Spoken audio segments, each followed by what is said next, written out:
impressive. He took it in stride, even poking fun at himself for being so trusting. Good for him. He even admits to taking on roles he might not have otherwise considered, purely for the paycheck. Really? Which ones? He mentions Jack and Jill with Adam Sandler. Oh, wow. Okay. Yeah, you can almost hear the "you gotta do what you gotta do" tone in his voice. Right. Got to pay the bills sometimes. Exactly.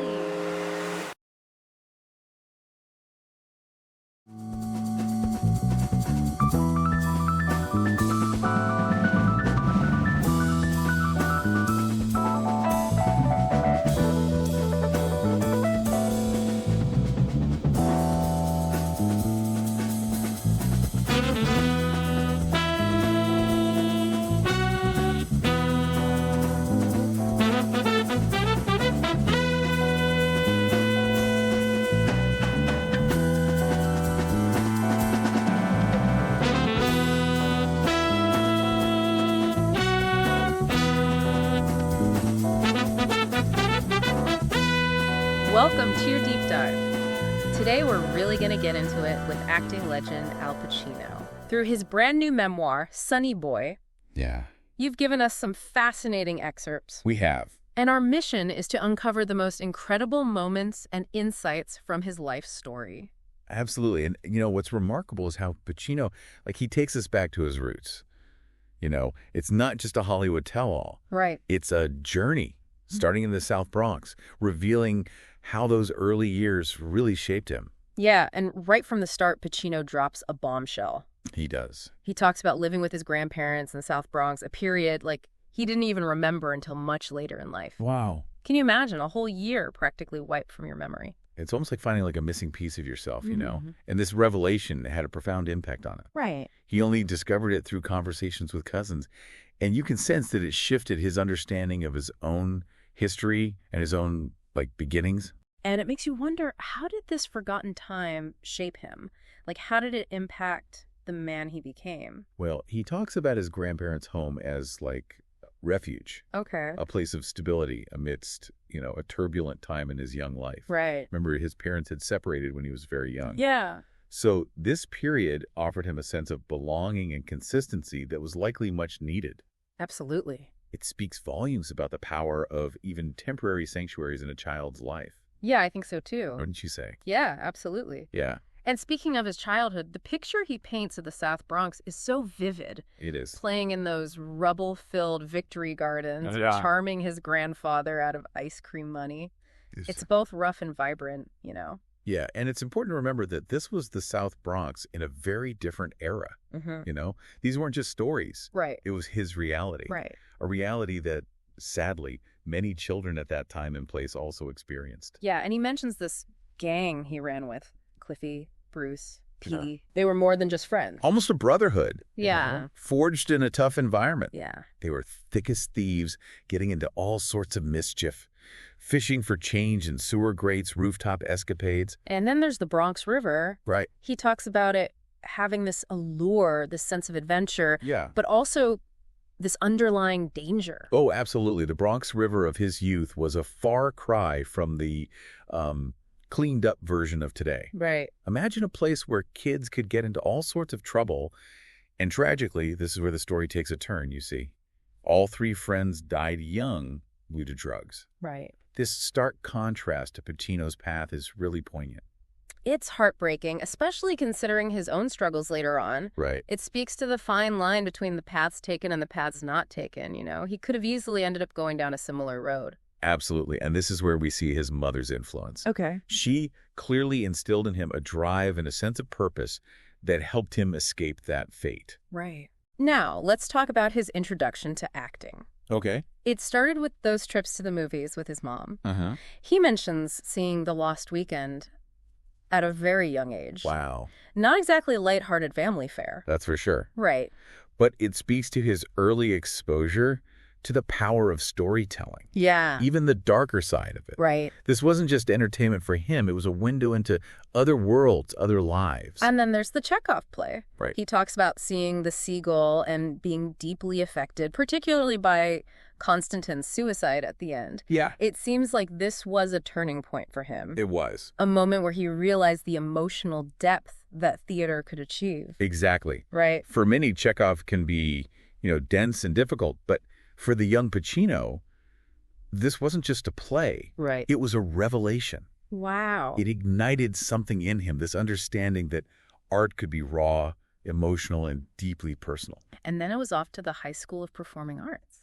The famous High School of Performing Arts. Can you picture him and Cliffy, fresh off the train from the Bronx, soaking in the energy of New York City in all its gritty glory? Yeah, this was the epicenter for aspiring artists, a melting pot of talent and ambition. Yeah, and he even mentioned spotting Paul Newman on the street. He did. Oh, I love that story. It's a great story. He was completely starstruck, while Cliffy, ever the wild card, was oblivious. Which is hilarious because it speaks to their personalities. Right. Pacino, the observer, soaking it all in, and Cliffy, living in his own world, completely unfazed by celebrity. Yeah, and speaking of Cliffy, we have to talk about that outrageous story about him and the teacher. Oh, yes, the infamous breast-grabbing incident that got him expelled. Oh, my God. It perfectly illustrates his unpredictable nature. Right. Cliffy was like a live wire.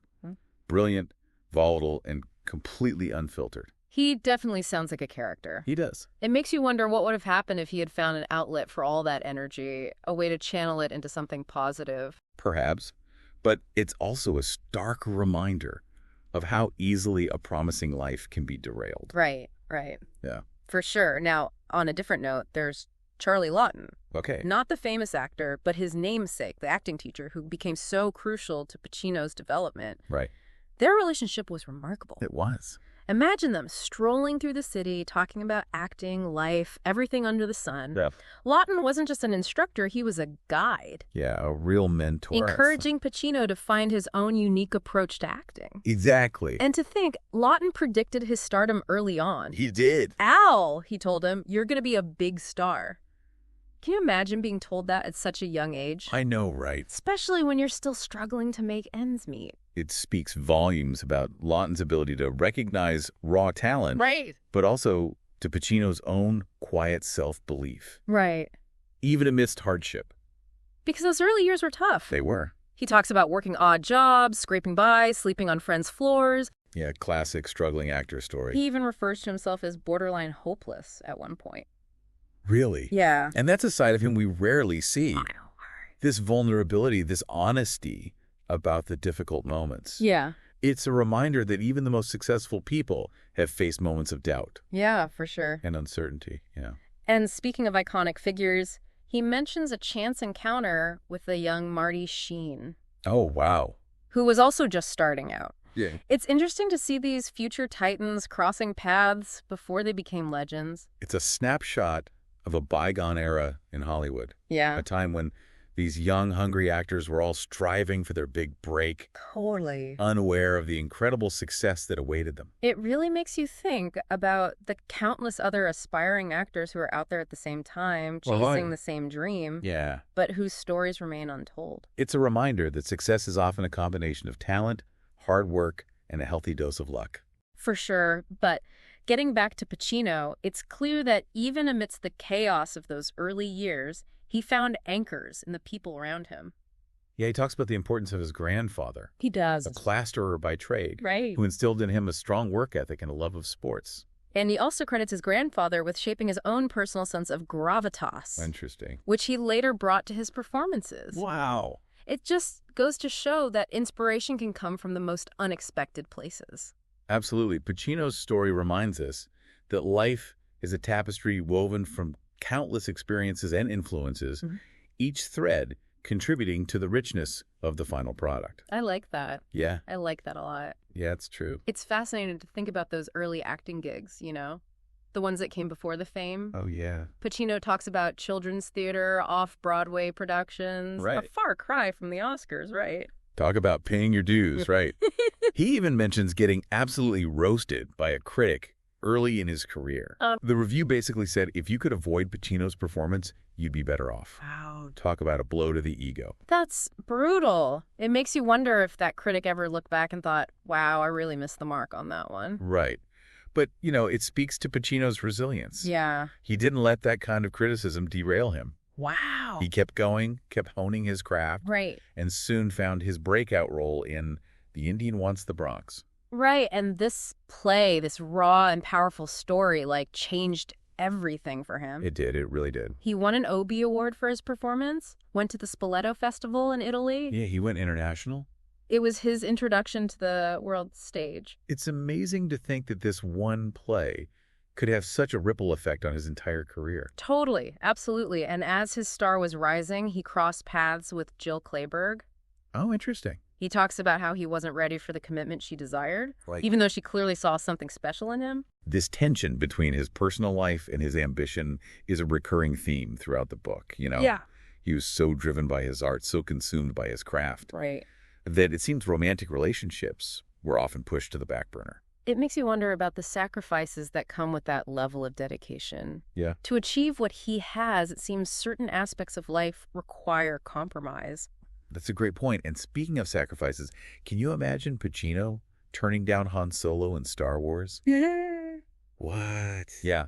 He was offered the role after The Godfather catapulted him to superstardom, Wow. but declined. Wow. Han Solo. Can you believe it? It's almost impossible to picture anyone else in that role now. I know, right? Oh, yeah. But that decision tells us so much about Pacino's mindset at the time. Okay. He wasn't chasing blockbusters or quick fame. Right. He was drawn to roles with depth, Okay. characters that challenged him. He was making artistic choices, not just career moves. Exactly. And those choices led him to iconic roles in films like Dog Day Afternoon and Serpico. Right. But with greater fame came greater scrutiny.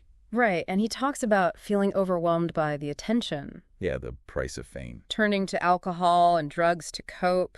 It happens. It's a reminder that even those who seem to have it all can struggle with the pressures of fame. Fame is a double-edged sword. Right. On one hand, it brings recognition and opportunity. Right. On the other, it can be isolating and overwhelming, Right. especially for someone like Pacino, who seems to value authenticity and connection. Right. He does talk about finding solace in therapy, He does. which I think is an important message for anyone listening who might be facing similar challenges. Absolutely. It takes courage to ask for help, to acknowledge that you need support. It does. And Pacino's willingness to be open about his struggles makes him all the more relatable. Right. He doesn't shy away from the messier aspects of his life, Yeah.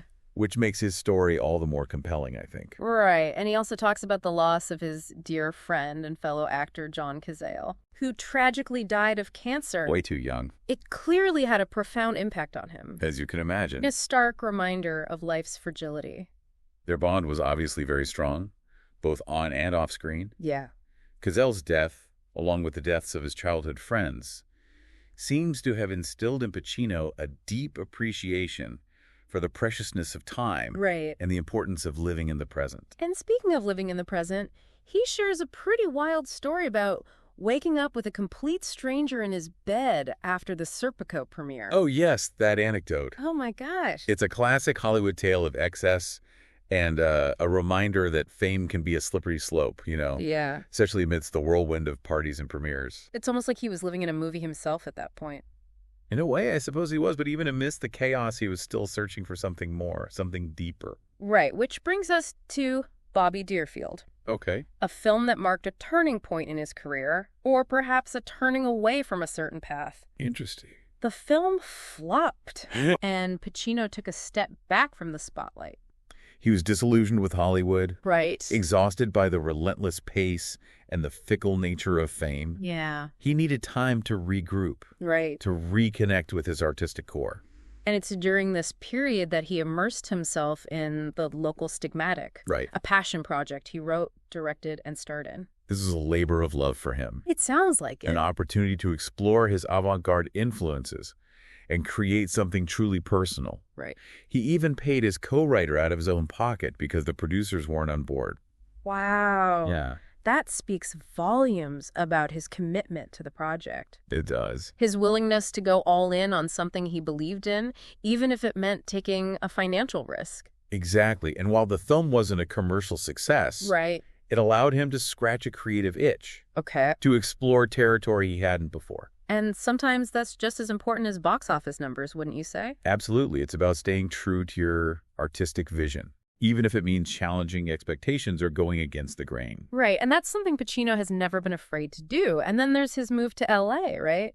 He talks about it being a culture shock. It was a huge change for him. This transition from the gritty streets of New York to, like, the sunny, often surreal world of Hollywood. He describes feeling like an outsider, Yeah. someone who never quite fit in with the glitz and glamour. Yeah. It's almost as if a part of him always remained that kid from the Bronx, Right. observing, absorbing, but never fully embracing, like the Hollywood scene. You can really sense that in his reflections. Like- And then, just when you think things can't get any more Hollywood, he drops a bombshell. What's that? His accountant. Oh, no. The person you trust with your life savings Right. turns out to be crooked. Oh, no, that's everyone's worst nightmare. We're talking financial ruin. It's a stark reminder that even those who seem untouchable can be vulnerable to betrayal. Oh, yeah. It's a story as old as time, unfortunately. For sure, but what's striking is how he bounced back. He did. He didn't let this financial setback define him. Wow, that's impressive. He took it in stride, even poking fun at himself for being so trusting. Good for him. He even admits to taking on roles he might not have otherwise considered, purely for the paycheck. Really? Which ones? He mentions Jack and Jill with Adam Sandler. Oh, wow. Okay. Yeah, you can almost hear the, "you gotta do what you gotta do" tone in his voice. Right. Got to pay the bills sometime. Exactly. Yeah. It's a testament to his work ethic. It is. But also his self-awareness, right?